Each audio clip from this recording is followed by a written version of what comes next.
this is probably fine right here. All right.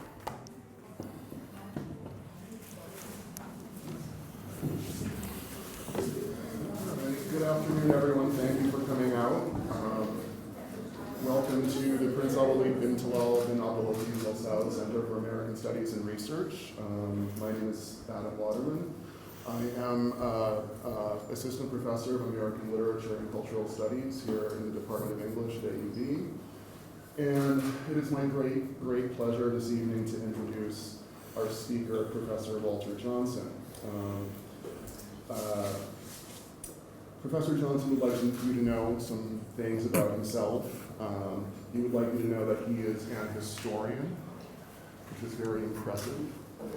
He has served on the faculty of Harvard University since 2006. Prior to that, he was faculty at the Department of History at NYU.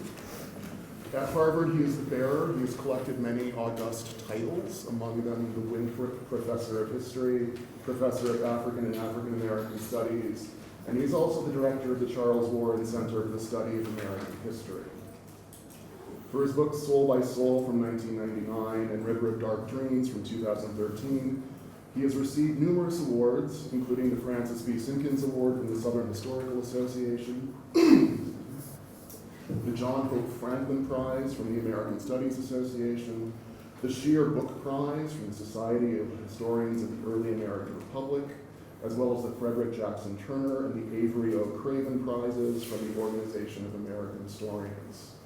In addition, Professor Johnson is the recipient of numerous scholarships and awards, including a Guggenheim Fellowship, fellowships from the American Philosophical Society, the Radcliffe Institute, the Center for Advanced Study in the Behavioral Sciences, and the Mellon Fellowship in Cultural Studies at Wesleyan University.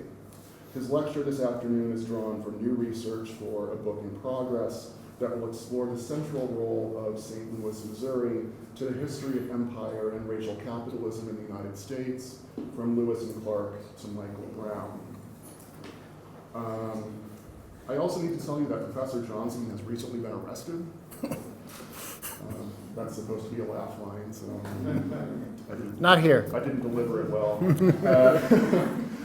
In addition to his very robust professional activities and accolades, Professor Johnson has been a longtime advocate and activist. In 2003, he was one of a handful of professors at NYU who spoke out publicly against the U.S. invasion of Iraq. Recently, he has been a vocal critic of the Harvard University administration and its seemingly robust embrace of the miasmatic fascism that presently oozes from the U.S. body politic. I thought you'd appreciate that. I like miasmatic, yeah. He has protested the revocation of fellowships for Chelsea Manning and Michelle Jones by the Harvard administration, while championing the student-led effort to designate Harvard a sanctuary campus in protest of the Trump Muslim ban.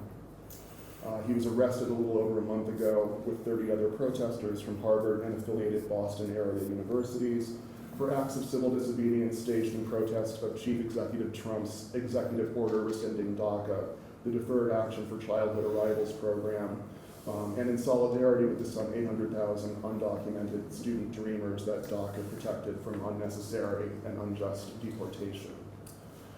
So Professor Johnson's title this evening is No Rights Which the White Man is Bound to Respect, Racial Capitalism and Empire in the Age of Dred Scott. So thank you all for joining us here, and please join me in welcoming Professor Johnson to AUB.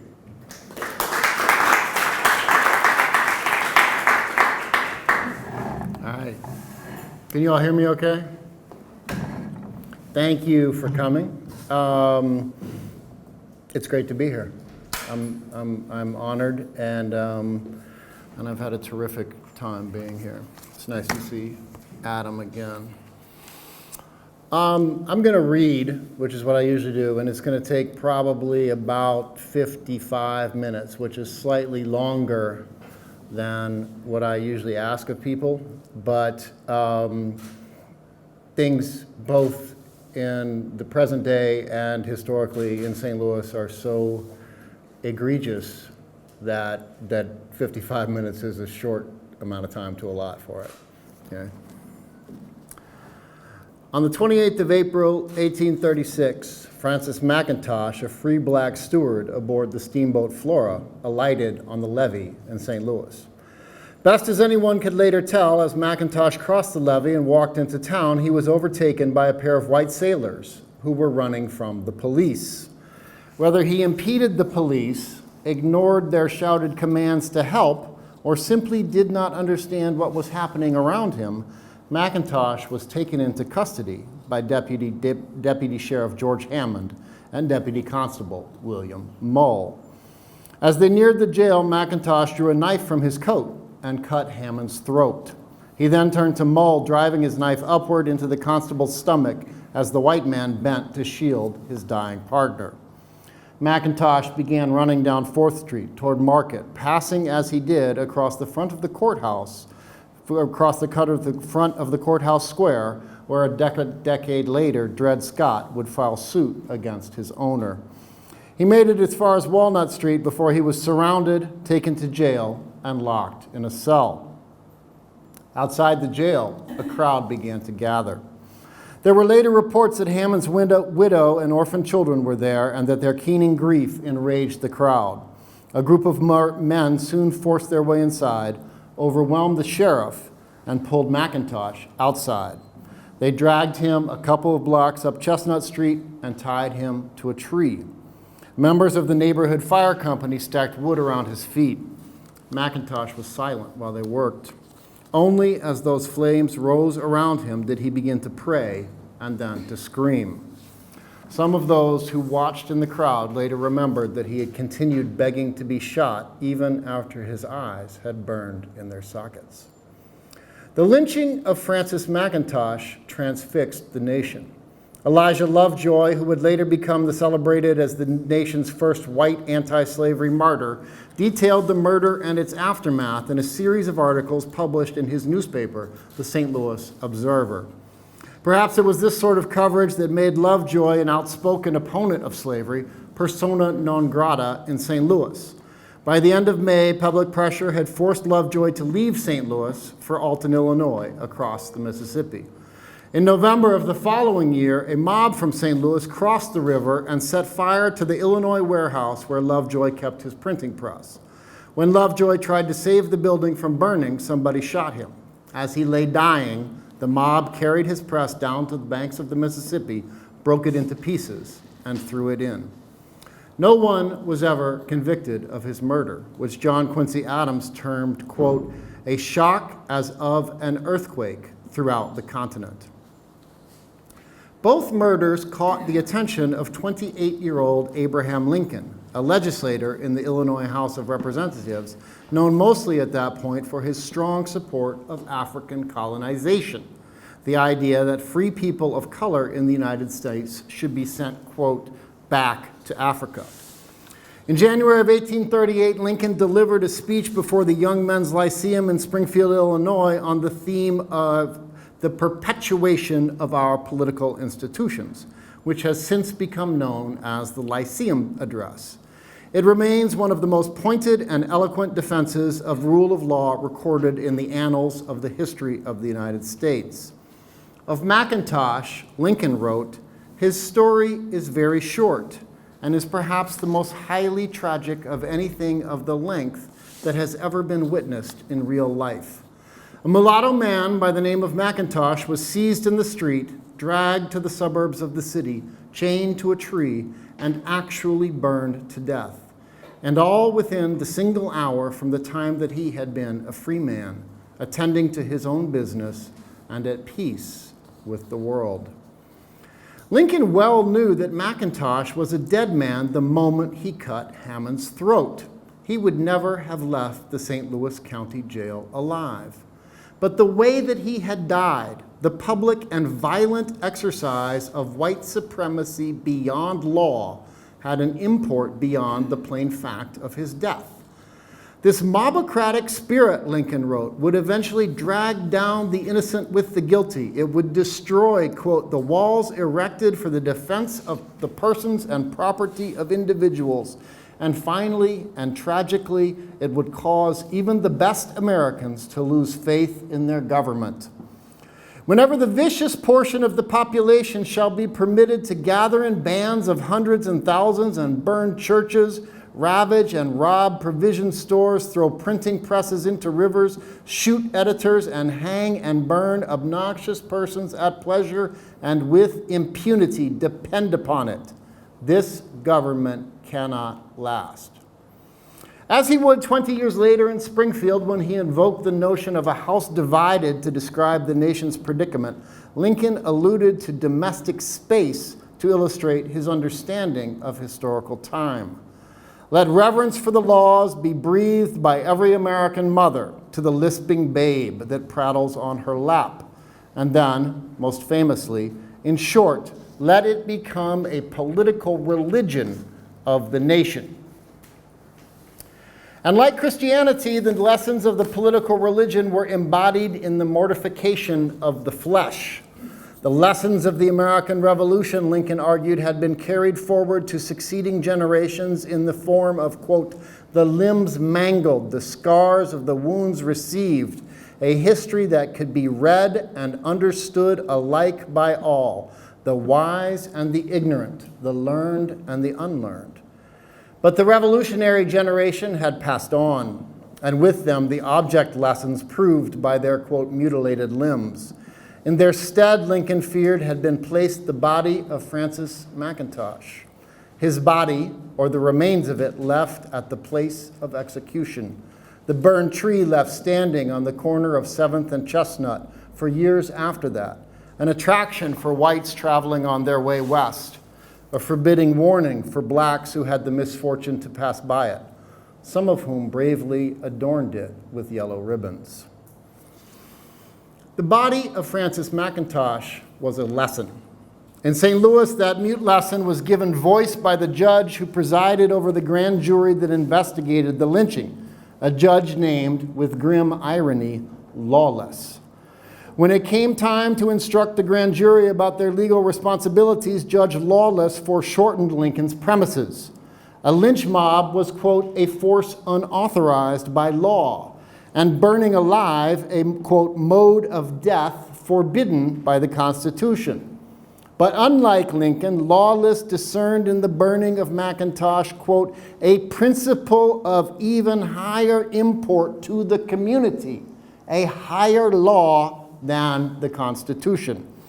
The mob had responded at once to the murder of Hammond and, quote, similar atrocities committed in this and other states by, and this part is all in capital letters, individuals of Negro blood against their brethren. According to Lawless, Mcintosh himself had been the incendiary, the product of the exposure of the fiery, unreasoning mind of a free Negro to the, quote, doctrine of abolition. And on the other side of the brand that actually set Mcintosh afire, higher law, beyond the Constitution or human reason itself, a mysterious, metaphysical, almost electric frenzy, a force that we might identify as whiteness itself. That was explanation enough for the grand jury, which brought no indictment in the murder of Francis Mcintosh. Understood that way, the actions of the lynch mob were consonant with the constitutional thought that had framed the entry of the state of Missouri to the Union in the first place. For the debate over Missouri statehood had from the very first been framed by an overarching set of images of white fear and race war. On February the 13th, 1819, New York Representative James Talmadge added a rider to the Missouri statehood bill that came to consume Congress for almost a year and shaped the legal history of slavery and the constitutional history of the United States for the next 45 years. Missouri should be admitted to the Union only, quote, provided that the further introduction of slavery or involuntary servitude be prohibited, except for the punishment of crimes, whereas the party shall have been fully convicted, and that all children born within said state after the admission thereof into the Union shall be set free at the age of 25 years. the amendment wrote. So this is an abolitionist, an anti-slavery amendment that somebody introduces at the time of Missouri statehood and then becomes the foundation, the debate over that for what's called the Missouri Compromise. As is well known, the Missouri question was the subject of a fierce debate in the United States Congress, one that ranged widely across the philosophical and practical questions facing a nation that was at once pledged to, quote, freedom and mortgaged to slavery. Historians have generally treated the Missouri debates as an episode in the history of sectionalism, of the emergence of a, quote, geographical line coinciding with a marked principle, moral and political, once conceived and held up to the angry passions of men, as Jefferson wrote. In the admission of Missouri, Jefferson continued, the knell of the Union was sounded, a note that might be temporarily hushed by compromise, but could never be unstruck. Indeed, where it had been possible in the South before 1820 to be a qualified opponent of slavery, after the Missouri debates, no Virginian or Carolinian, still less any Mississippian or Louisianan, who valued their safety would speak out about abolishing slavery. The admission of Missouri, as the leading historians of the Compromise has written, called the South into being. Because of its obvious sectional aspect, the sharp words used in the debate have generally been read as premonitions of civil war. Representative Cobb's invocation of a sin which, quote, all the waters of the oceans cannot wash out, which only blood can wash away, sounds like a presentiment to those who know that Lincoln would later state that the nation needed to, quote, balance every drop of blood drawn with the lash with the sea of blood shed in the Civil War. But the men who debated the Missouri Compromise knew only dimly that they were on the way to civil war, if they knew it at all. More familiar fears shadowed their steps. This momentous question, like a fireball in the night, awakened and filled me with terror, wrote Thomas Jefferson of the Missouri question. The image that Jefferson used, a fire bell in the night, was a fearful one for a slaveholder who knew arson to be among the most murderous of the weapons of the weak. Early in the Missouri debate, Edward Colston of Virginia interrupted a speech by Arthur Livermore to warn the representative from New Hampshire that his speech might incite slaves listening in the gallery to revolt. Indeed, to suggest that such a speech might justly end in the speaker's hanging. Talmadge responded with a speech that used the word servile war repeatedly, almost gratuitously, in suggesting that American empire could stretch to the Pacific as one strengthened by the loyalty of its free black population or threatened by the revolt of its slaves. For these men who did not know that the end of the story, the Missouri question, was from the beginning edged with white fear. Let me try that sentence again. For these men who did not know the end of the story, the Missouri question was from the beginning edged with white fear and the possibility of slave revolt, with race war. We have the wolf by the ears, and we can neither hold him nor safely let him go, wrote Jefferson at the time of the Compromise. Once the forces of compromise and union had mustered bare majorities in both houses of Congress, Missouri had been balanced with Maine, and a line at 36:30 minutes had been drawn westward to the Pacific and forward into perpetuity. Missouri was given the permission to draft a state constitution. So the terms of the Missouri Compromise, under which Missouri is allowed into the Union as a state, are that Missouri will come in as a slave state, Maine will come in as a free state, and there'll be a line drawn across the map at 36 degrees 30 minutes, which is actually the southern boundary of Missouri, and thenceforth there will be no slavery above that line, theoretically, all the way to California. That's the compromise that is the Missouri Compromise. Just a little hint, anytime that you encounter the word compromise in American history, that means the white supremacists have won. Okay, so that's Compromise of 1820, Compromise of 1850, Compromise of 1877. That's like a, what do they call that? A pro tip for American history. Missouri's first, so after that happens, Missouri's going to be let in as a state. Now they have to draft their own constitution, like a state constitution. Missouri's first constitutional convention was held at the Mansion House in St. Louis. It lasted 38 days and produced a document that threatened to unravel the delicately balanced congressional compromise that had been almost a year in the making. In addition to sanctioning slavery, the Missouri Compromise of 1820 directed the legislature of the new state to, quote, prevent free Negroes and mulattoes from coming to and settling in this state without any pretext whatsoever. Right? So what's been settled in Congress is that Missouri can come in as a slave state, and now the people in Missouri say, yes, we want slavery, and we want to make sure no free black people at all can come into Missouri. This provision reflected the particular sort of negrophobia that defined the non-slaveholding and working class white population of the state of Missouri and the city of St. Louis. Migrants who had come to Missouri in the years after 1816 seeking land and economic advancement. Among them, many whose hopes had been diminished or even dashed by the Depression of 1819. Angry, entitled, wounded white men whose own interests had an unsteady relationship to those of slaveholders. Men who might hold out hope of one day becoming slaveholders, but also men for whom the political preferment of slaveholders was an occasionally galling constraint on their own ambition and sense of racial entitlement. Many of the new Missourians were migrants from Virginia, where representation in the state legislature had, like representation in the United States Congress, been apportioned on the basis of population rather than suffrage, a marked advantage to slaveholders who lived in districts where there was a much larger number of people than there were voters. This is the famous 3/5 compromise.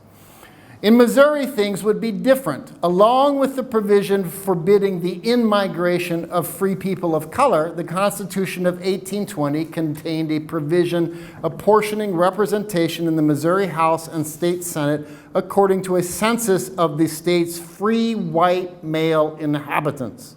Missouri, under the Constitution of 1820, was ruled by and for white men, not simply slaveholders. The cry has been raised, Missouri for white men, recalled the free black barber and chronicler of black life in St. Louis, Cyprian Clamorgan. This was the emergent ideology of the white republic.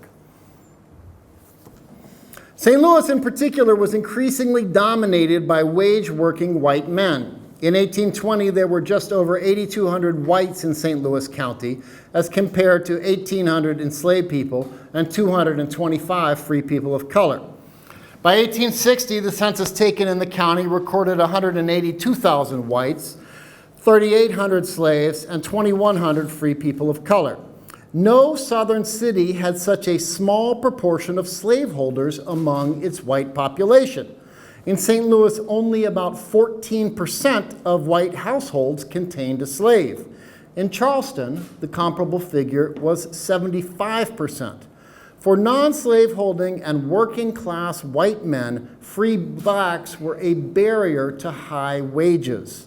Their exclusion of competition was necessary to make Missouri a sort of white men's preserve. In order for Missouri to be admitted to the Union, the Constitution approved by the St. Louis Convention. So I've just been arguing that this Constitution represents a particular political position. And that's the particular political position of non-slaveholding white men over and against slaveholders and free people of color, right? In order to be admitted to the Union, the Constitution approved by the St. Louis Convention had to be sent back to Washington and approved by the United States Congress. But for many of those who had supported the Missouri Compromise, the document that they got back from St. Louis was simply unconstitutional. Article 4, Section 2 of the United States Constitution provides that, quote, the citizens of each state shall be entitled to the privileges and immunities of citizens in the several states. termed the principle of interstate comity.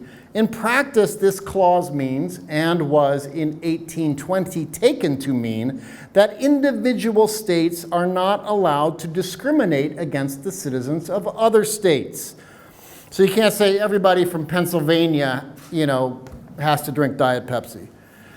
The Missouri Constitution of 1820's deliberate exclusion of the free black citizens of other states declared that when it came to free people of color, the state of Missouri was a territory apart, unbound by the mutual comity that united the rest of the states.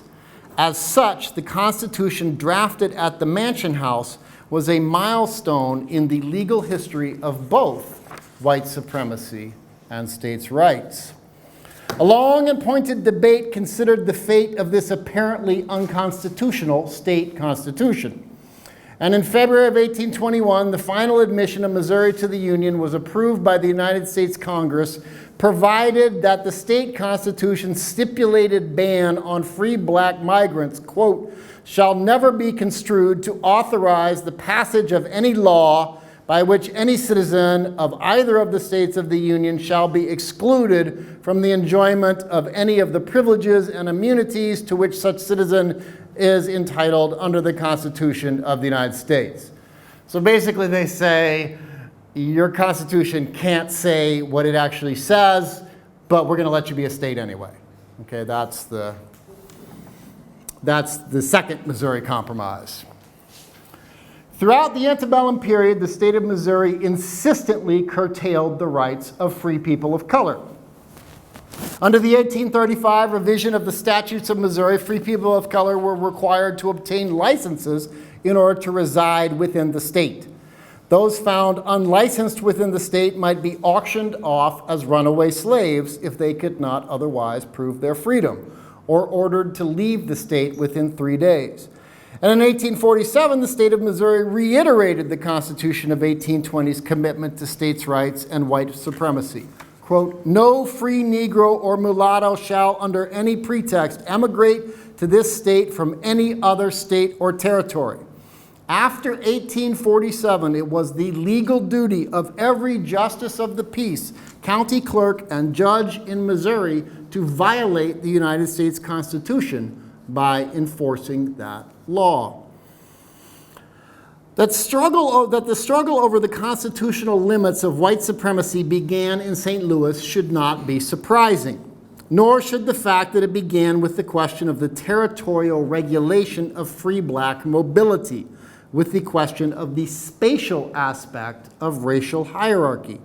For the burgeoning economy of the city of St. Louis depended upon motion, upon dynamic, uncontrollable connections with the rest of the nation, upon proximity to both the North and the South, to slavery and to freedom, upon the Missouri and the Mississippi, trade with Indians and traffic in slaves, upon steamboats which brought white migrants from Virginia and Ohio and the Ohio Valley, furs from the Dakotas, and lead from Galena, and which sent barrels of pork, bottles of wine, bushels of grain, and thousands of people to market in New Orleans.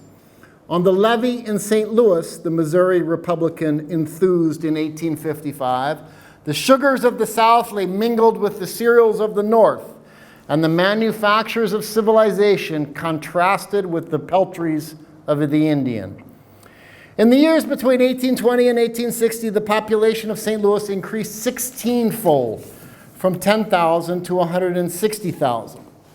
And in the same span of time, the value of real estate in the city increased tenfold. The first upriver steamboat pushed off the levee in St. Louis in 1819. By 1855, there were 3,450 such journeys, more even than the city of New Orleans. But it was in the history of the city's dramatic imperial rise that part of the anxiety of its white population was rooted. As well as the primary entrepot of the Western trade, St. Louis was the headquarters of the United States Army's Department of the West, and the home of the nation's second largest military base, the largest west of the Mississippi, Jefferson Barracks. Jefferson Barracks was, of course, a symbol of imperial white supremacy.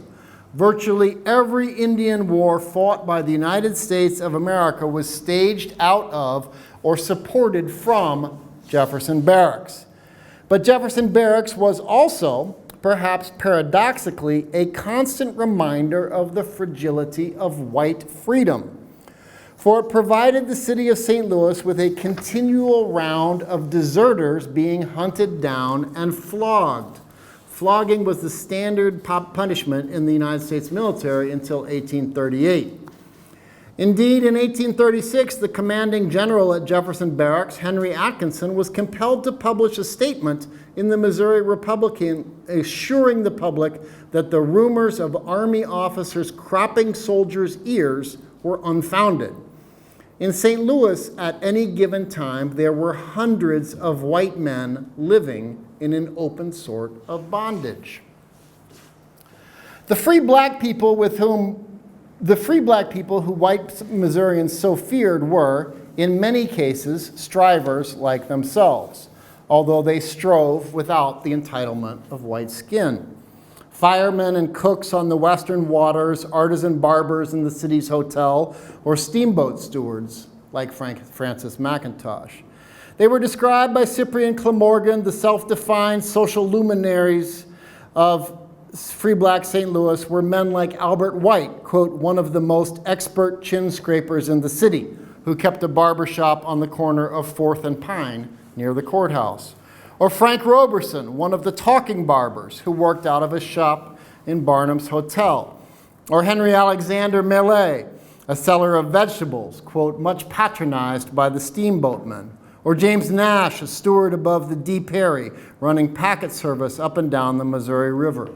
Or James Williams, a good workman with a weakness for driving his buggy too fast on the plank road north of town. Or women like Pelagie Rutgers, quote, a brown-skinned, straight-haired woman of about 50 years of age, a fine-looking, healthy, and worth $500,000, the owner of a mansion and a grand piano. Or Antoine Labadie, who began as a butcher and made a fortune shipping beef to the southern market. So this is a prosperous class, a very small but prosperous class of free black people. In the aftermath of the 1847 Code, which made further free black immigration to Missouri illegal, many of these people, these striving, hardworking, fortunate people, had posted a $1,000 bond as a condition of their residence in St. Louis. They lived in a condition of temporary exemption, awaiting removal. Exemplary of this remarkable group of people was James Thomas. And in the interest of time, I'm going to skip James Thomas' story. What you need to know about James Thomas is that by 1878, you need to know a little bit about James Thomas. What's interesting about James Thomas is that he's a free black barber in St. Louis who was born as a slave. And his father was his owner, and his father was a guy named Judge Catron, who was a Tennessee judge who went on to the United States Supreme Court. And this Tennessee judge, Judge Catron, James Thomas' father, was on the court that decided the Dred Scott decision, which is where we're going. Okay, so there's a slaveholder who has an enslaved child on that court. This enslaved child eventually gets emancipated, moves to St. Louis, is a barber, starts buying real estate, and by 1878 is being called by the New York Times the richest black man in the United States of America. Okay? So it's this incredible story, which in the interest of time, I'm not going to tell you. You got to buy the book for that one.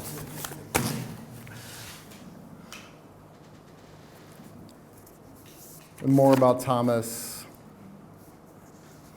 Okay, but what I'm going to do is I'm going to skip to Thomas's sociology and how he thinks that rich white people and free black people think about poor white people, okay? Thomas's view of the poor and working class whites was framed by his experience in barbering and the views of his wealthy white clients. A gentleman would not have a white man around him as a waiter or barber. They wanted nothing to do with a white man who could not rise above that. If a white man came towards him to shave him, he would jump out of the chair. The true Southern gentleman had no use for poor white people. Thomas obviously approved, as he remembered did most of the, quote, blacks who called the poorest whites trash and those with a little more strainers. These whites, he recalled, generally resented free blacks, who they viewed as jumped-up pretenders who stole work from those rightfully entitled to it by the color of their skin. If I could get a hold of that N-word, I would take him down a peg or two, he remembered them saying, or, quote, you fellows remember, this is a white man's country. Thomas located the source of their white racial enmity in economic competition, specifically the racially segmented labor market, in steamboats that would hire no whites because they, quote, wanted the people traveling on their boat to be served by one whose origin was unmistakable, and gentlemen who would send white laborers seeking work on their way with a patronizing pat on the back and a, well, my man, I'll tell you, I've got the best mechanic in the state. The boy that does my work cost me a big price. He knows what I want, and he does it. Pushed to the margin of the economy, Thomas suggested poor whites, quote, attempted to bring themselves to the notice of the better class by policing blacks, arrogating to themselves the, quote, duty to watch the Negro as a matter of public safety, shaking them down in the dark, waiting for someone to run away, gaining the reward for pulling them in. The working class whites who made up the patrols and posses had come to understand public safety as a function of white supremacy and their own police power as a source of both profit and pride. The colored aristocracy of St. Louis was not composed of revolutionaries. James Thomas built his fortune in a racially segregated real estate market. Antoine Labadie became rich selling beef to slaveholders. The stewards among them ran steamboats that carried slaves to market. The draymen pulled the spoils of empire across the levees and traded them for the plunder of slavery, and so on. And yet these strivers gave new life to the tensions that framed the Missouri debate on a daily basis. Their hard work, their wealth, their confidence, their style, their pretension, even their pettiness, all of these inflamed the resentment of the economically unsuccessful, the psychically wounded, and the racially entitled among the city's white working class. To a poor white man, Pelagie Rutgers' piano looked not like a musical instrument, but like an insult. In 1859, the Missouri State Legislature approved what Thomas remembered as, quote, the Free Negro Bill. The bill provided for the removal of free people of color from the state. Those who remained in Missouri would be enslaved. The property owned by the removed and the enslaved was to be expropriated and applied to the education of poor whites. So they take not a huge, but a fairly large portion of free people of color, and they say, you're now illegal. And if you do not leave the state of Missouri, you're going to be enslaved, and your property is going to be expropriated and sold for the benefit of a school for poor white people. This is a state law. The St. Louis County Court, quote, rounded up all the free Negroes and registered them in anticipation of the law's passage. Though never signed into law by the governor, the 1859 bill stood as a warning of what whiteness could do. It was a reminder that James Thomas himself probably did not need. Standing out in front of his barber shop on 4th Street, Thomas could see the slave market. In St. Louis, the slave trade was big business as slaveholders filled into lands expropriated from Southern Indians, and the Deep South cotton boom transformed the global economy in the years after 1820. Slaveholders in Alabama, Mississippi, and Louisiana imported hundreds of thousands of slaves from the Upper South. Along with Norfolk, Richmond, Baltimore, and Charleston, St. Louis was one of the northern hubs of the slave trade. St. Louis traders spent the summer months traveling through Missouri, especially in central Missouri's Little Dixie, quote Little Dixie, looking for slaves to buy. The slaves they bought were gathered and held in St. Louis for shipment. It might take a trader weeks or even months to make up a full lot of slaves for the southern market. Most had been separated from their families, all from their communities, and they faced shipment to a region that many thought to be, quote, a place of slaughter. They had been sold because their owners were in debt and facing liquidation, or they had been mortgaged in support of capital improvements that never paid off, because estates needed to be divided for punishment or out of pique, or simply because the price was right and their owners were greedy.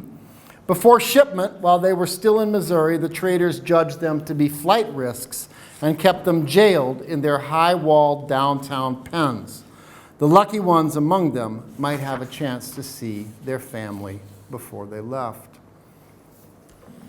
Up until the time of Dred Scott, the Missouri state courts usually decided the cases of slaves suing for freedom according to a precedent established in an 1822 decision that came to be known as Winnie's case. Winnie was born a slave in the Carolinas and taken by her owner to the Illinois Territory in 1793 to live on the east bank of the Mississippi, between Cahokia and Kaskaskia, across the river from St. Louis. At the end of the 18th century, Illinois was still on the western edge of the American Empire, and Winnie's owner was an Indian fighter, settler imperialist, as well as a slaveholder. He was also living in a territory governed by the Northwest Ordinance of 1792, which outlawed slavery in Illinois. When he moved to St. Louis in 1818, Winnie sued him on the basis that she had been legally free in Illinois and thus should be considered free ever after. So he's living in a place that's governed by the United States government. It's not a state yet. And the United States government has made a law that anybody in that territory, there's no slavery in that territory, but she's living as a slave. So this is the basis for her legal action. She filed suit in St. Louis, where slavery is legal, and she won. Winnie's case became the precedent of choice for the litigants in about 300 similar cases filed in the Missouri state courts during the 19th century, the vast majority of them in St. Louis, and the vast majority of them successful. The grounds upon which these freedom suits were filed were various. Some were filed by litigants who claimed that they were Native American and had been wrongly enslaved in the backwash eddies of removal. Some claimed that they were born of free mothers and that they had been falsely enslaved. Some claimed that their owners had agreed to allow them to buy their freedom but had pocketed the purchase price and continued to claim their labor and their lives. And finally, the largest group, like Winnie and like the Scots, claimed that they had traveled as slaves to regions of North America where slavery was forbidden by law and that they had thus, therefore, become free. The causes for action in these cases reflected the social, economic, and imperial history of St. Louis. These were cases filed by slaves whose lives had followed the itineraries of U.S. imperialism and economic development. Dred Scott was born in Southampton County, Virginia in 1799 and moved with his owner's family, the Blows, to St. Louis, where he was sold in 1830 to a doctor, John Emerson, who was attached to the United States Army at Jefferson Barracks. He traveled upriver with Emerson in 1834 to Fort Armstrong in Rock Island, Illinois, and then in 1836 north to Fort Snelling on the west bank of the Mississippi near present-day Minneapolis. There he met Harriet Robinson. Harriet Robinson was born about 1815. As a teenager, she was designated to serve Ensign Lawrence Tolliver, who had been stationed at the Indian Agency near Fort Snelling beginning in the 1820s. Tolliver's business at the fort was to oversee relations between the nearby Dakota and Ojibwa and the American Fur Company. It was at Fort Snelling that Dred Scott and Harriet Robinson met and were married in 1836. On the occasion of the marriage, Tolliver transferred ownership of Harriet Robinson, now Harriet Scott, to Dr. Emerson, the Army doctor, who left the newlyweds behind at Fort Snelling in 1837 when he traveled back to St. Louis. There they would stay for a long, cold winter without any word from Emerson. As long as the river was frozen, so too was time.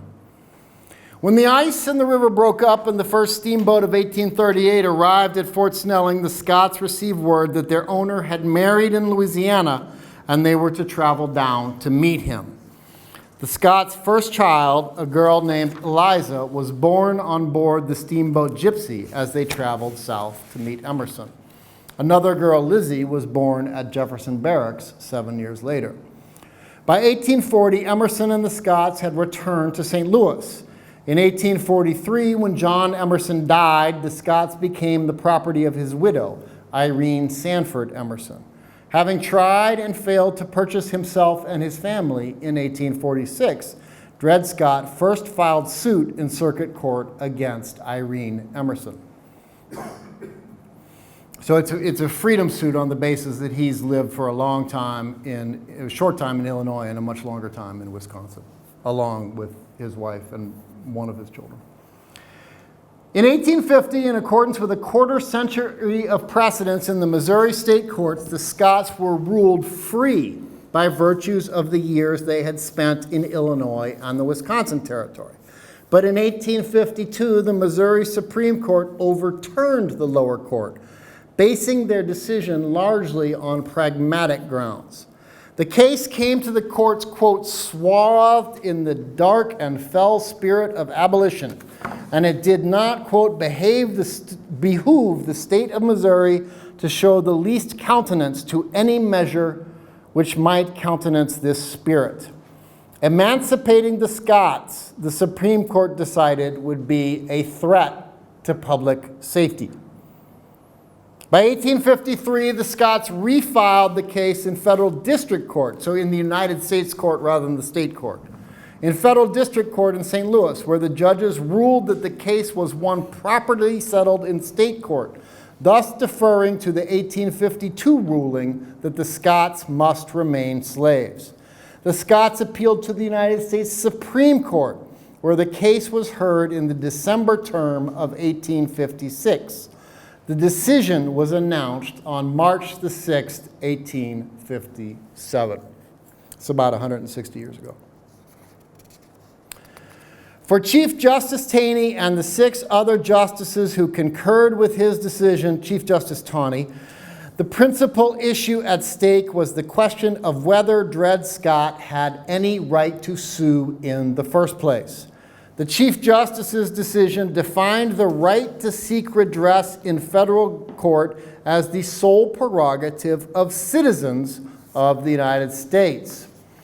And he argued that the framers of the Constitution had never intended that, quote, the class of persons whose ancestors were Negroes of the African race and imported into this country and held in slavery could become entitled to all the rights and privileges and immunities guaranteed citizens of the United States.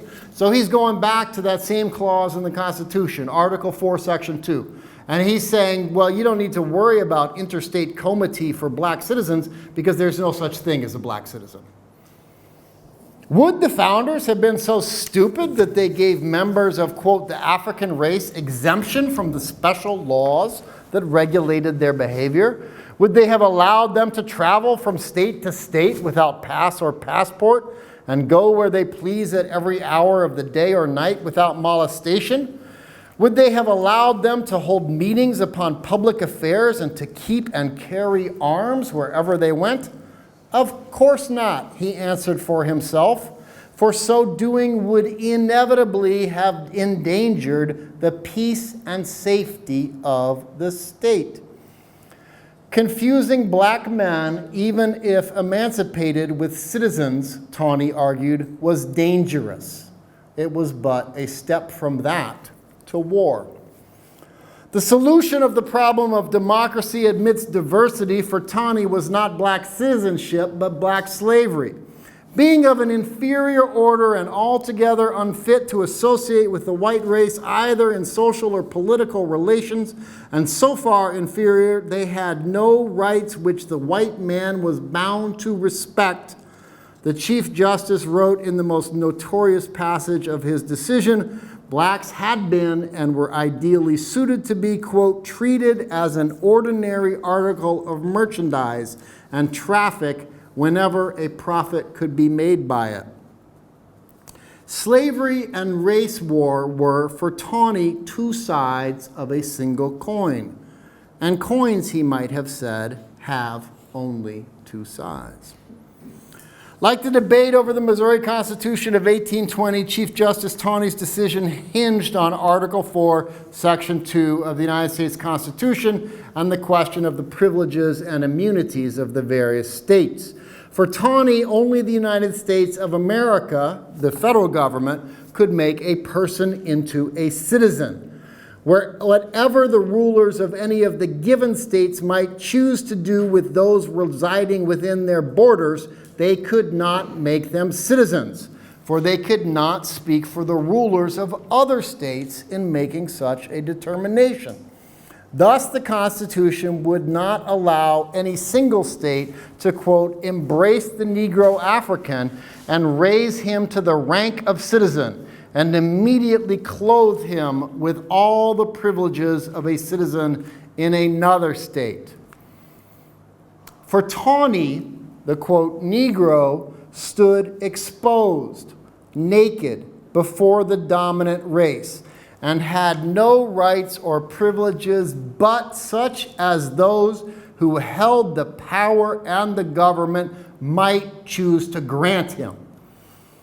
Those who held the power and the government, he wrote, distinguishing between the two and marking out a space for the exercise of power in excess of law. Whatever protection blacks had resulted from acts of grace rather than rights tested at law. So what Tawney's suggesting is that black people can be granted rights, but they can't demand rights. Those rights are a gift, right? The Scots, for example, gained their freedom only when an old owner bought and freed them of his own goodwill. As for their vulnerabilities, there was no suggested legal limit. For the black barber James Thomas, whose white father and former owner concurred in the decision, this was the lynching of Mcintosh made sovereign over the entire United States. This is a quotation from Thomas.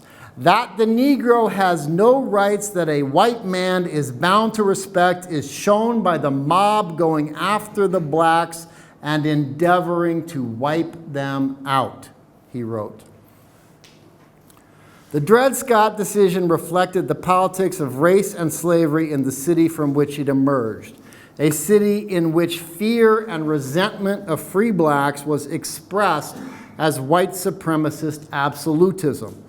The decision reduced the relations of white and black to a question of force and suggested that whites strike first. And in its shadow, if we look carefully, we can see a familiar image. In the Chief Justice's fantasy of free blacks staging mass protests in front of the homes of slave owners, bearing arms in the middle of the night and threatening the safety of the state. In the Missouri Supreme Court's fear that the emancipation of a middle-aged man, his wife, and their two young daughters might, quote, encourage the dark and fell spirit of abolition. In the free Negro law's outsized fear of 1,700 beleaguered free black people living amidst 150,000 whites. In Representative Colston's fear that the bare mention of black citizenship in the Congress of the United States might incite eavesdropping slaves to rebellion. in the lynch mob's fear that the killing of a white policeman by a black sailor might be the spark that set alight the abolitionist inferno? Is it not possible to see a premonition of the fear that haunts our society to this day? Over the past 3 weeks in St. Louis, blocks from the courthouse where Dred Scott first filed suit against his owner, we have seen the malign logic of Justice Taney's opinion expressed in full martial array.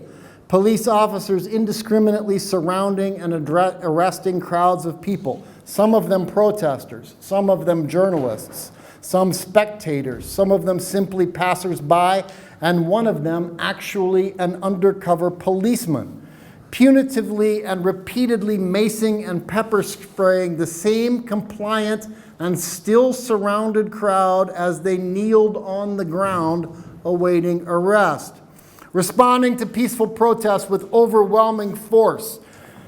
Riot police, snipers on the roofs, helicopters in the skies, rampaging through a shopping mall, tackling and body slamming peaceful protesters, including a 13-year-old child and an elderly woman who was choked by the arresting officer after she tried to intervene to protect her grandson, trampling another elderly woman who was clearly confused by the orders being given by an advancing line of heavily armored, and shield-bearing police, chanting, "Whose streets? Our streets," in celebratory mockery of the protesters whose constitutional rights they were violating, mobilizing an auxiliary army of internet trolls and white supremacists by posting protesters' names and addresses online following their arrest and calling for the boycott of a pizza place owned by an actually pretty moderate man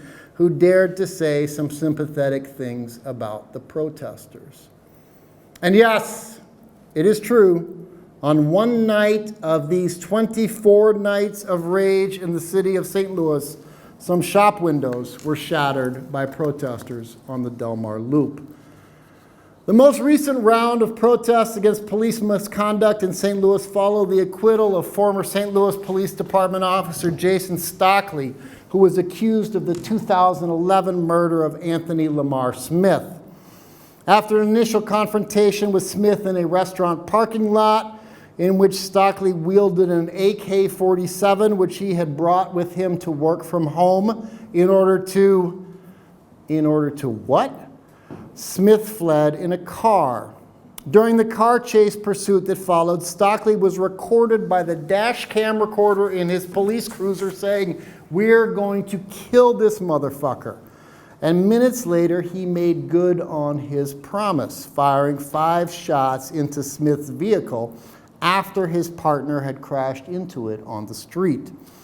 Stockley was then captured on film searching through a personal duffel bag in the trunk of his cruiser, seemingly tucking something in the front of his pants, entering the car where Anthony Lamar Smith lay dead, and emerging a second later with a handgun that he claimed to have found in the car, but was later revealed to only have the officer's DNA upon its hand grip. In justifying his decision to acquit Stockley, the judge in the case noted that Stockley's promise to kill Smith was, quote, made in the heat of the moment, and therefore could not be considered of evidence of an intention to do something that he then went on to do minutes later, and that the experience of his 30 years on the bench made him certain that the gun found in the car must belong to Smith, the victim, because people like Smith, quote, urban heroin dealers, almost always have a gun. It was this bald-faced example of racist reason and police impunity that spurred the protests that have roiled St. Louis over the past 3 weeks. Protests which have revealed more of the same. After his officers chanted, "Whose streets? Our streets," on the night of September the 18th, St. Louis Police Chief Lawrence O'Toole went on television to proclaim, "We owned tonight."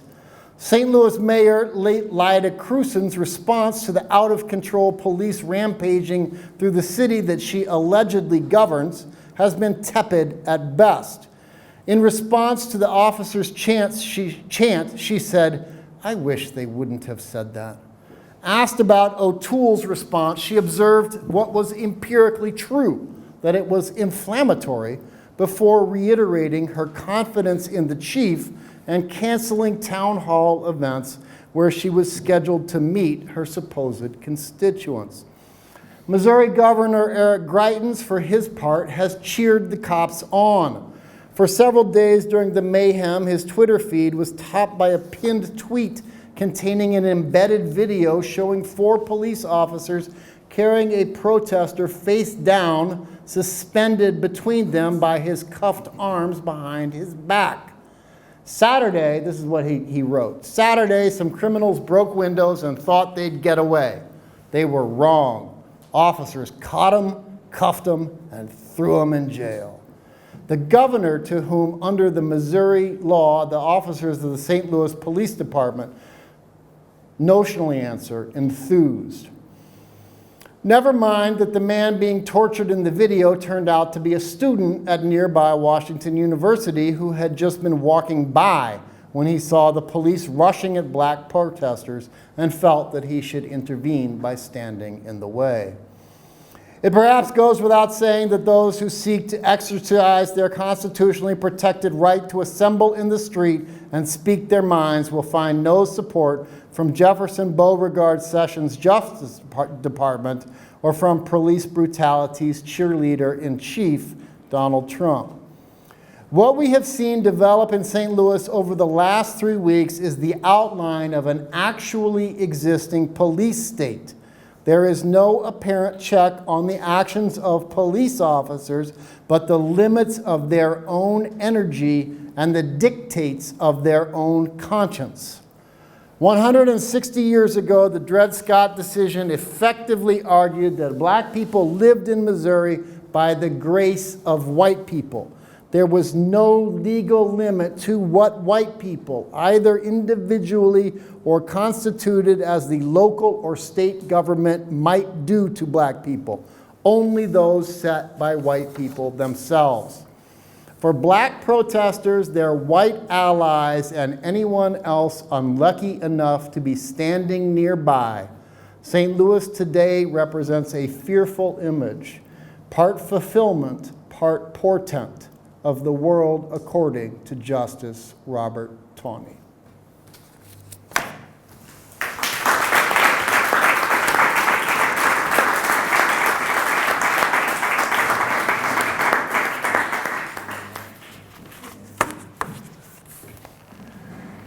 We've got time for questions, if anyone would like to jump in.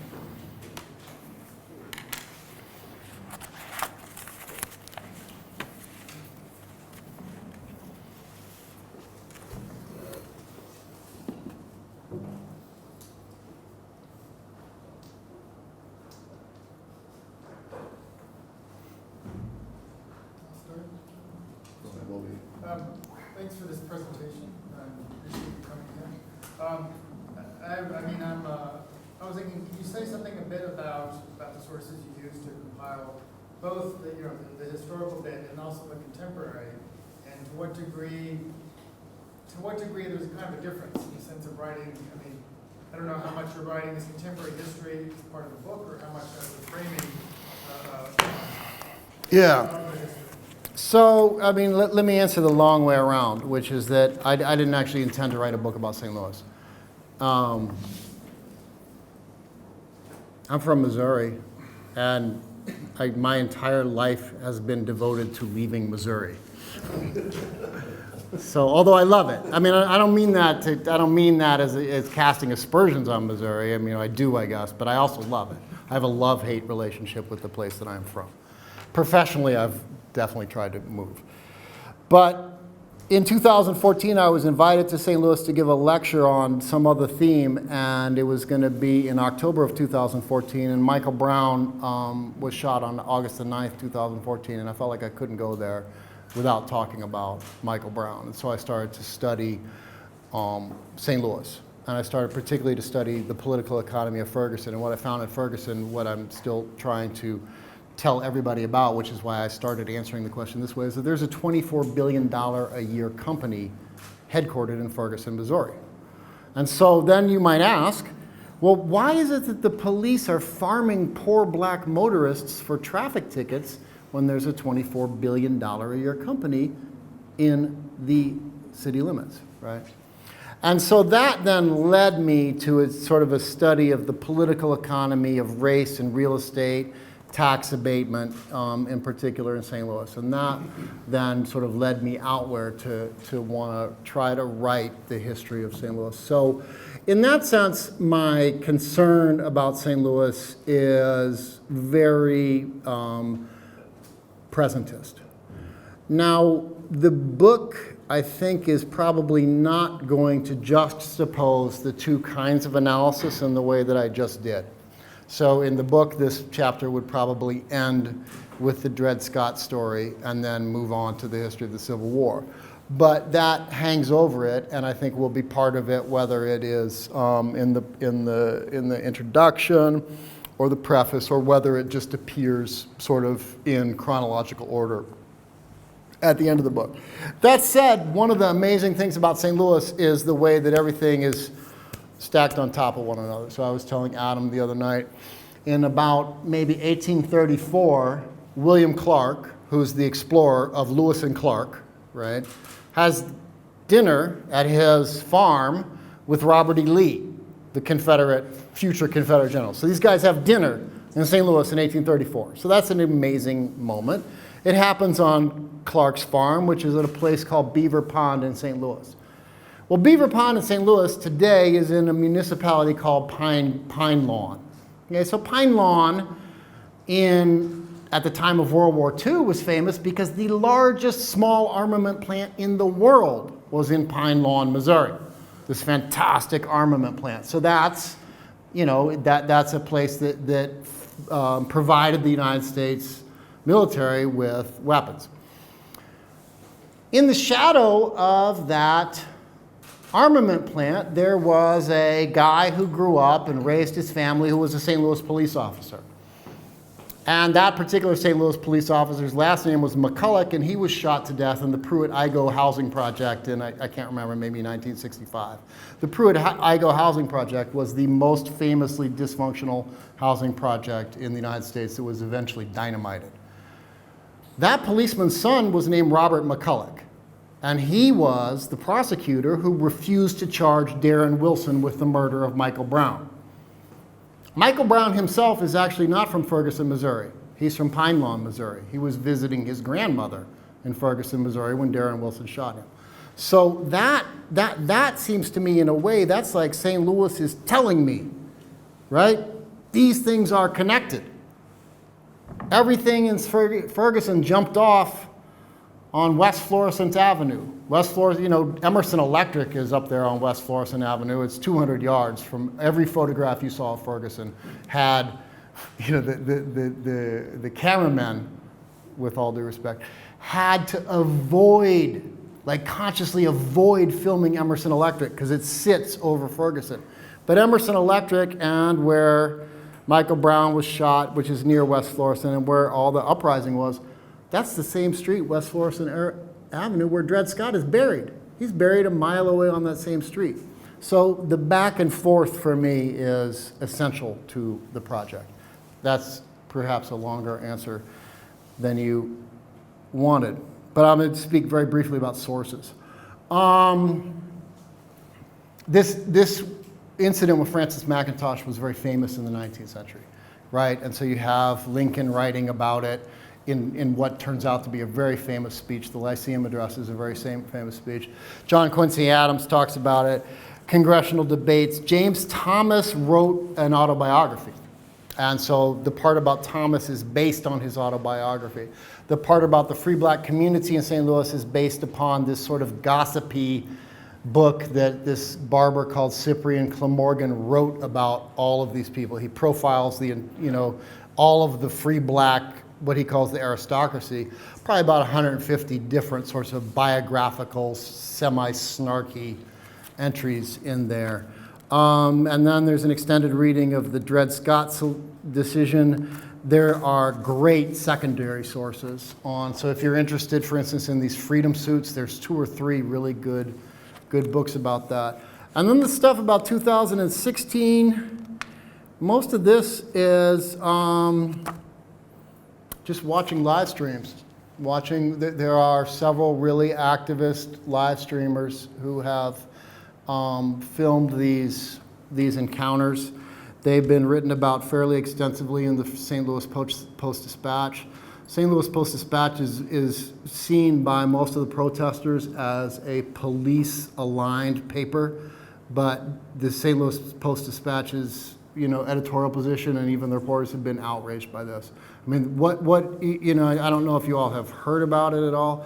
What's happened in St. Louis in the last 3 weeks is really, really astounding. There's been absolutely no oversight. There's been some national news coverage, but it is worth in the sense that if you're the kind of person who feels a duty to check in on the terrible things that are going on in the world, it's worth checking in on that.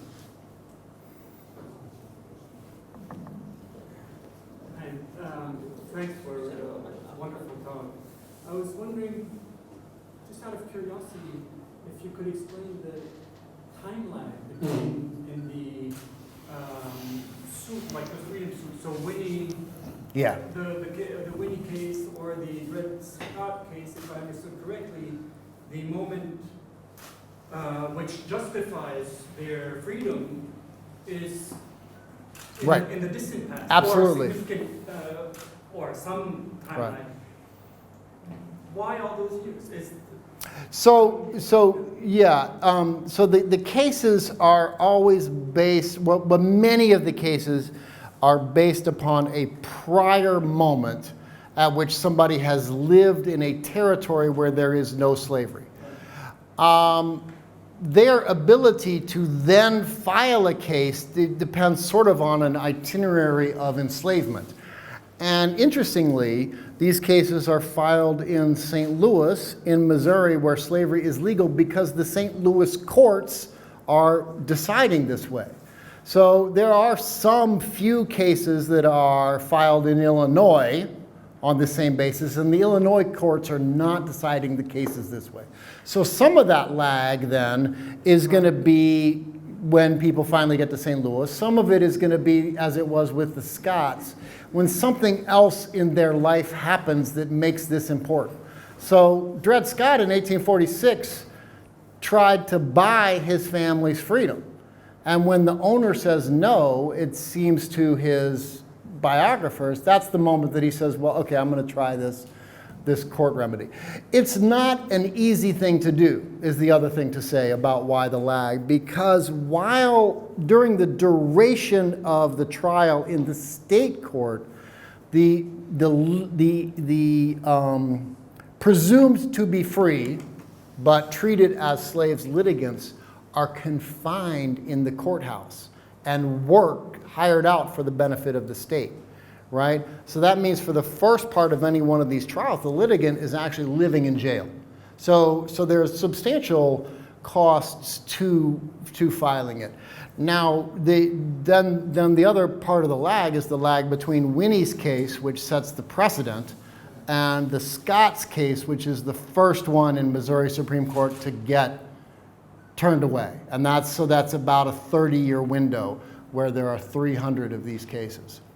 And virtually all of them result in somebody who was being treated as a slave being emancipated.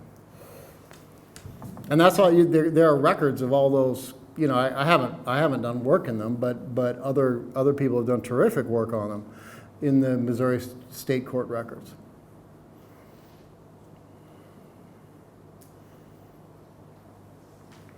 You mentioned earlier that some people who filed lawsuits were trying to prove that they were free at some point. Yeah.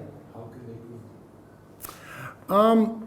Well, so you could prove that you were free at some point if your argument is, I was in Illinois, you could prove that, right?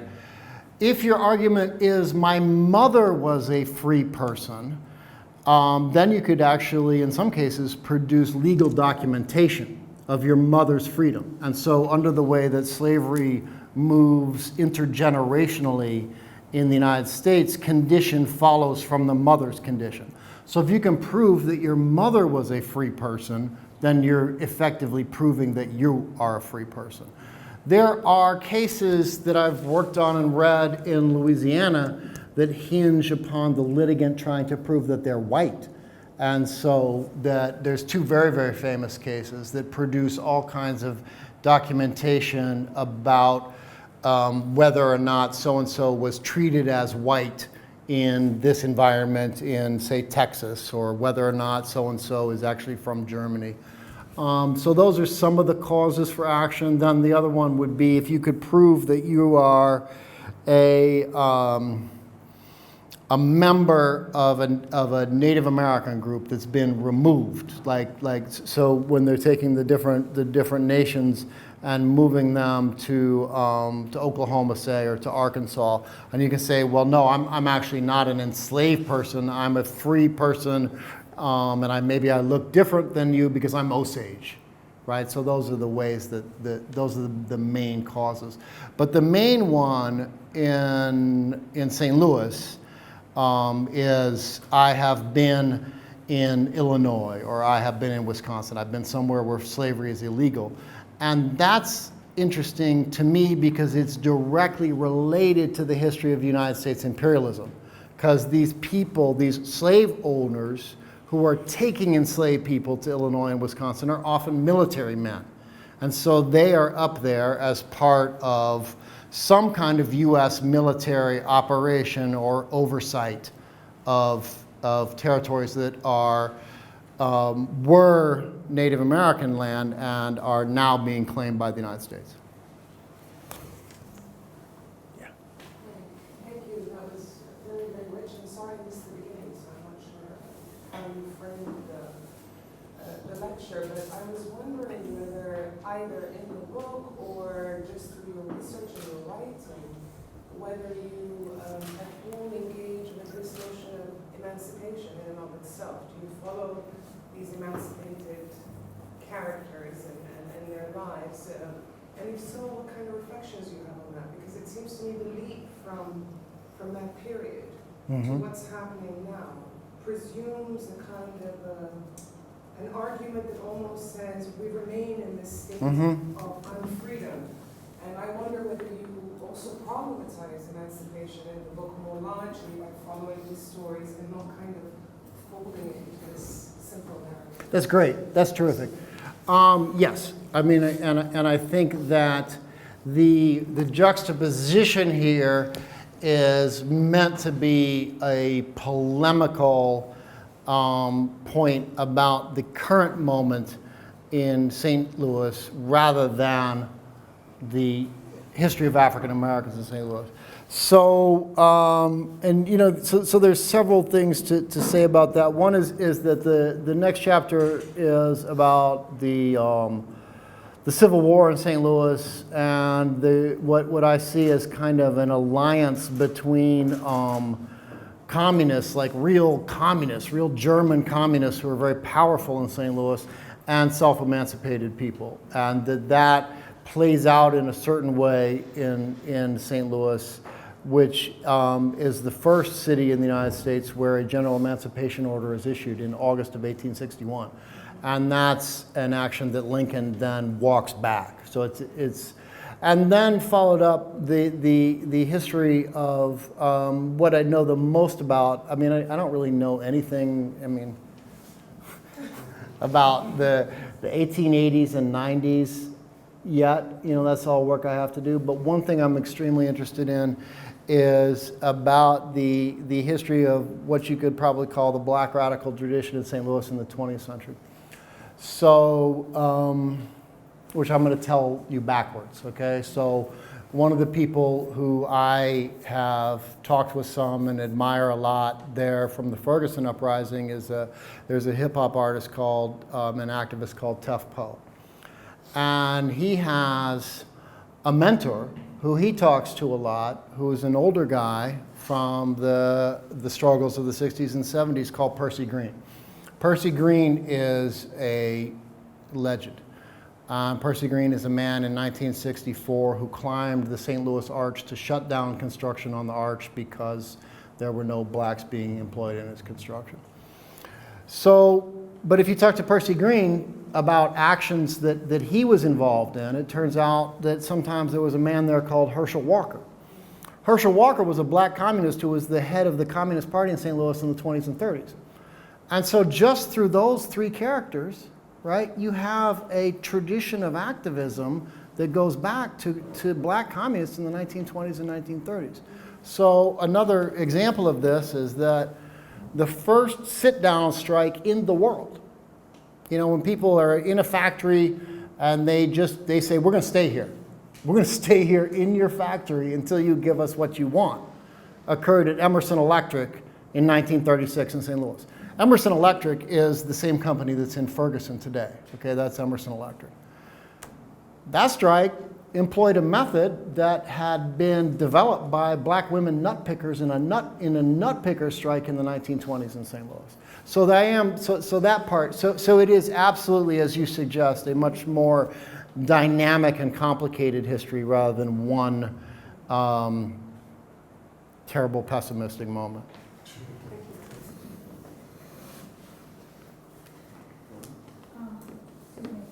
You mentioned in response to the other gentleman's question that one of the ways that the person could claim that he was free is if he was born of a free woman. Right.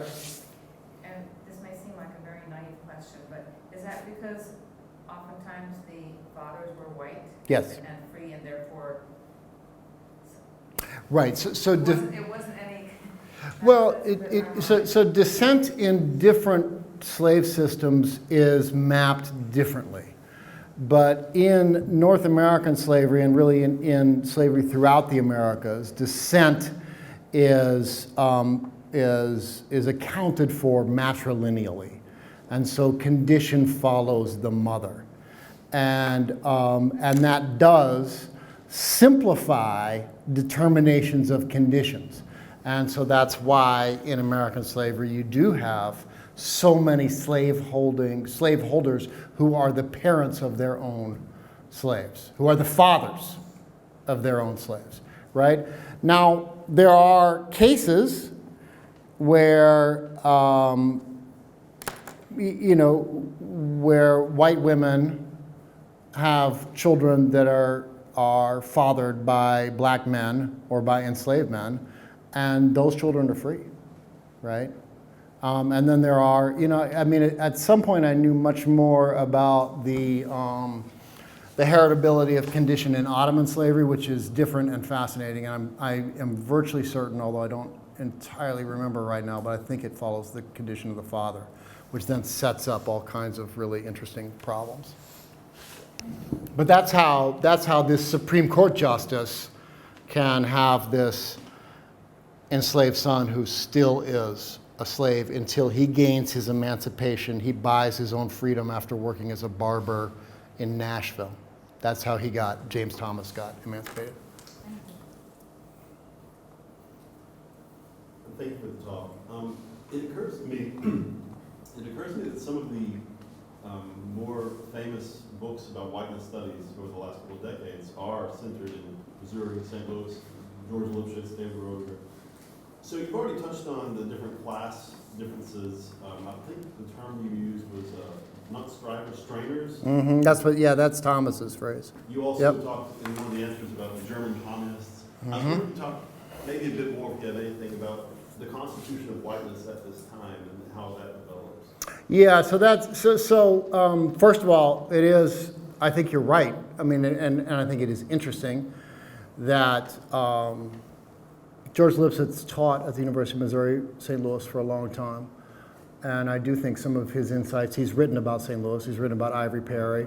And I should publicly say my debt to George Lipschitz is amazing. So he's helped me make my way into St. Louis.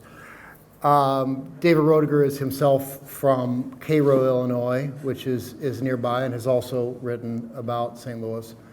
And his son is a Brendan Roediger is a kind of a frontline activist lawyer involved in this struggle that I talked about today.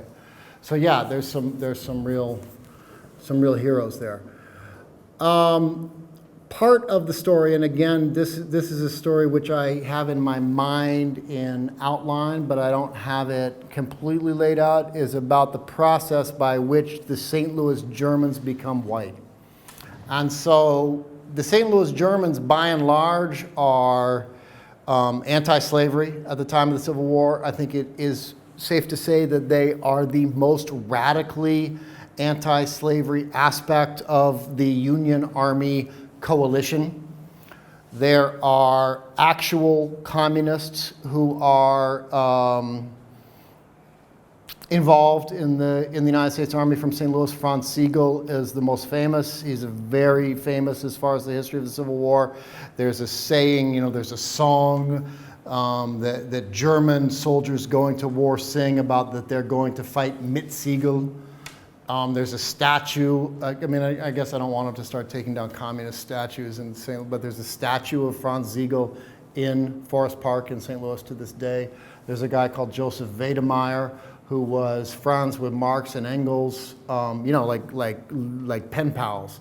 Like the three of them are kind of BFFs.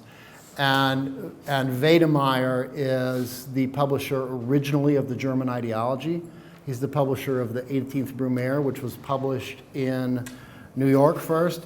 And he then goes to St. Louis, where he is put in charge of the defense of the city during the Civil War. So then the question is, well, what happens to these people? And the answer is, I don't know. No, the answer, the story that I'm going to tell is partly about the First World War and the way then that Germans around, leading up to, but certainly around the time of the First World War and after, become white in the United States. And so gradually become part of the sort of huge number of people taking advantage in what Lipsitz calls the possessive investment of whiteness. All the people who are taking those federally funded interstate highways out to the suburbs, the western suburbs of St. Louis. So another one of these examples is that in the 1860s and 1870s, there's a very famous philosophical movement in St. Louis called the St. Louis Hegelians. And part of that, there's a figure very involved in that called, I think his name's Charles Henry Brockmeyer. He's one of the most prominent philosophers. He's German-born, one of the most prominent philosophers in the United States of America at that point. Well, you come down to 2014, and the name of the municipal court judge in Ferguson, who's passing out all of these fines and putting people in jail when they can't pay them, is Brockmeyer, right? And so in some sense, just that surname can help us trace the lineage from German radicalism to the possessive investment in whiteness. Andrew Zimmerman there's a terrific historian called Andrew Zimmerman who's on whose work I rely for a lot of that.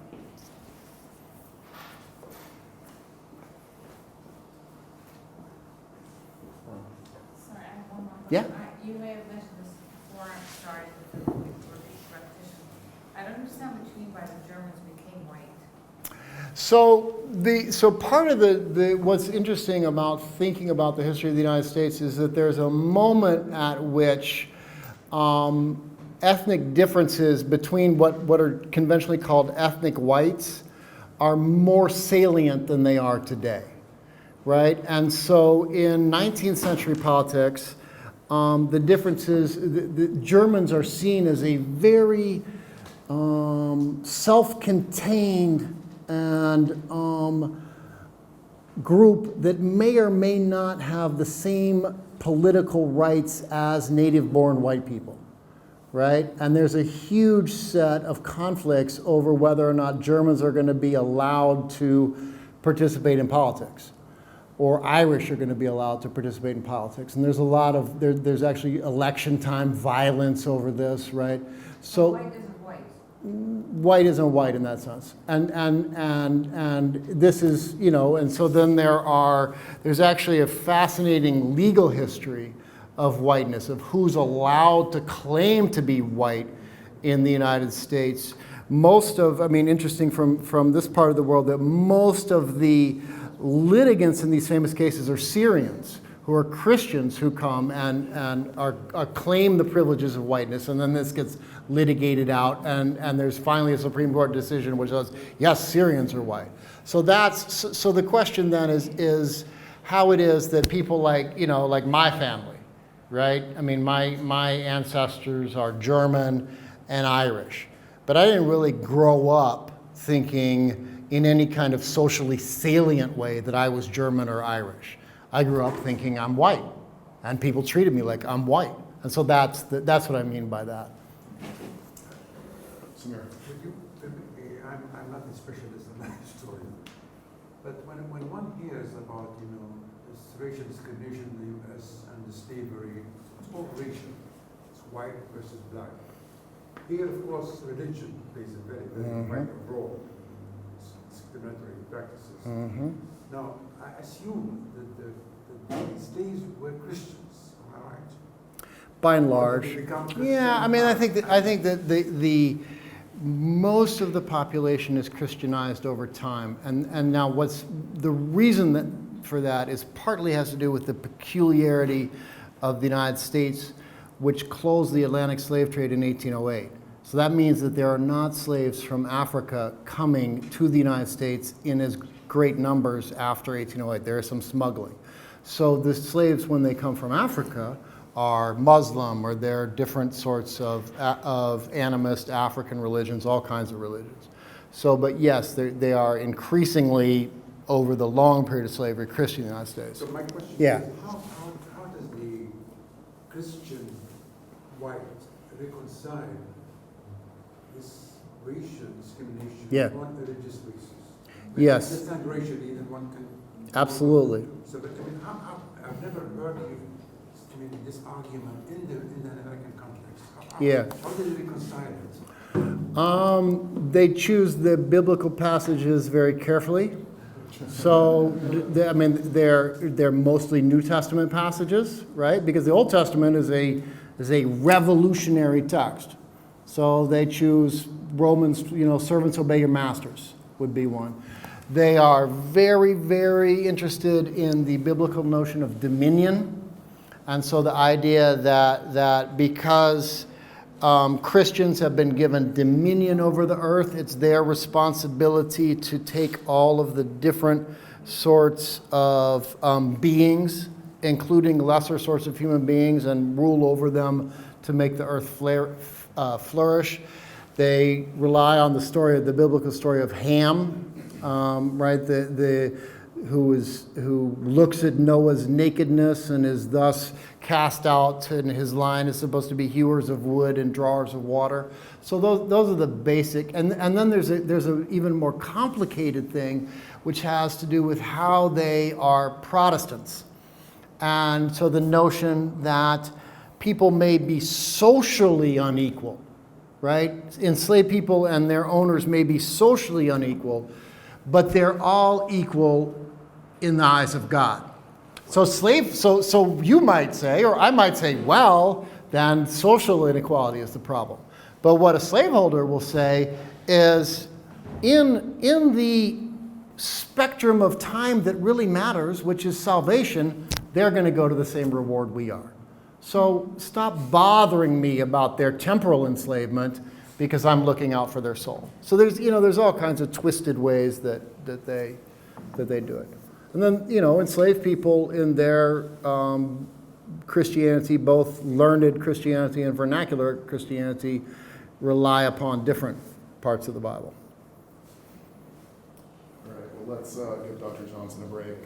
Thank you.